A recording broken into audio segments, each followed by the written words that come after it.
ambulance service. Is the patient breathing? Not very well. Are they awake? No, he's unconscious. How old? He's 60. Is it regular breathing? No, it's not regular It's breathing. not, okay. He was just standing at the end of the bar. He just dropped to the floor. He bashed his head on the edge of the bar and he went unconscious. We're coming as quickly as we can. A collapsed man with a suspected head trauma can be a Category 1 emergency. Yeah, okay, that should have come through now. A local ambulance is almost at scene, and 30 miles away, Tom and Dr. Matt are en route, but want to know if the patient could be a risk to them. Have we got any symptoms that are suspicious of COVID for this chap before we go anywhere near? I believe that was affirmative. He's high risk for COVID. He come through with coughing and difficulty breathing. As the patient has suspected coronavirus symptoms, the medics need to wear their PPE, but it takes several minutes to put on. Precious time that could be used treating him. With the nature of what's going on at the moment, we need to make sure that we protect ourselves with our personal protective equipment, and we'll make a decision from there. Tom and Dr. Matt might need to save their patient's life while knowingly risking their own. If we need to do advanced procedures and interventions, we will do them, but we have to balance that against the personal risk and also the risk of not delaying that patient getting to hospital. I think definitely when we get back, we need to get the hoods and stuff out now.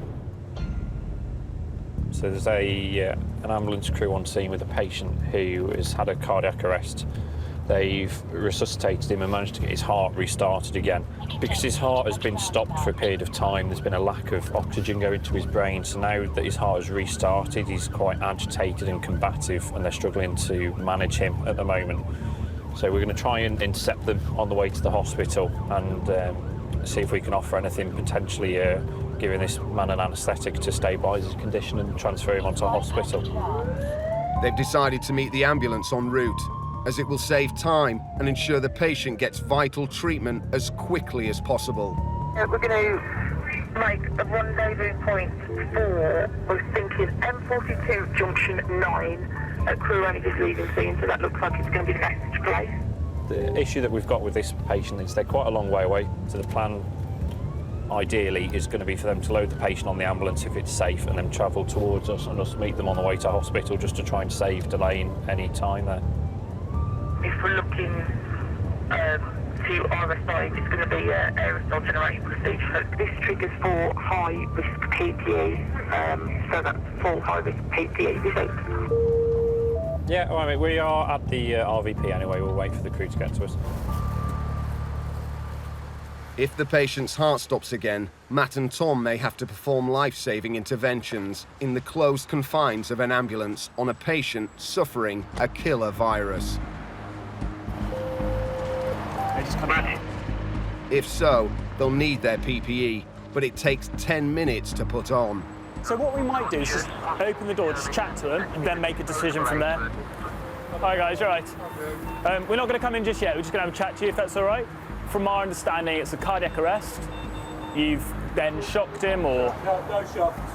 No shock. CPR, 2 lots of adrenaline. Okay. And we got a Ross back. Yeah. Went off again. CPR, about 2 minutes. Come back across. And maintain his own airway sync. I honestly think that by the time we've donned, it's going to take us 20 minutes. So I think if you're happy, we just drive, we'll follow behind you. It's not a point of us not wanting to do it, but I think by the time we've done it, we'll be there. Okay. Perfect, yeah, I'm over that. This patient has an airway, is a GCS of 15, is bradycardic.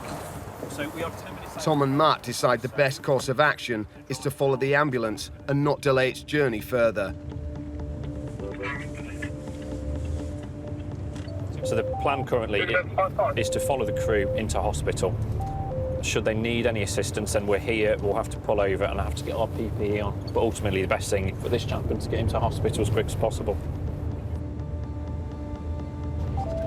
Pete, just planning ahead, have you spoke to Heartlands? Because obviously if we put this in as a high-risk COVID, it's going to put the hospital into probably a bit of a state of emergency. Have you had a discussion with Heartlands already regarding this? I haven't, no, but I certainly can do. Emergency departments will have a protocol that they now follow for patients that will attend with suspected COVID-19.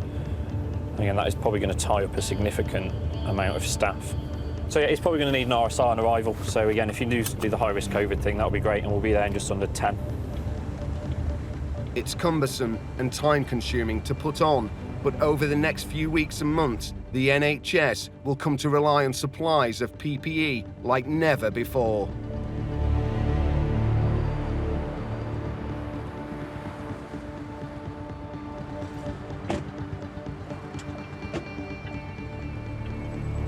Quite rightly, the ambulance crew that had treated him had put their high-risk personal protective equipment on, which involves a suit, boot covers and a respirator, so that they're not breathing any infected air or any infected air droplets around them. For us to do that would probably take around 10 minutes for myself and Tom to both put our PPE on. So that's 10 minutes wasted where the patient needs to be at hospital and at definitive care. So because the patient was relatively stable at this point, we made the decision not to delay things further, but to escort the crew to hospital with us being available should he need any interventions. The patient is transferred into a COVID-19 ready cardiac unit.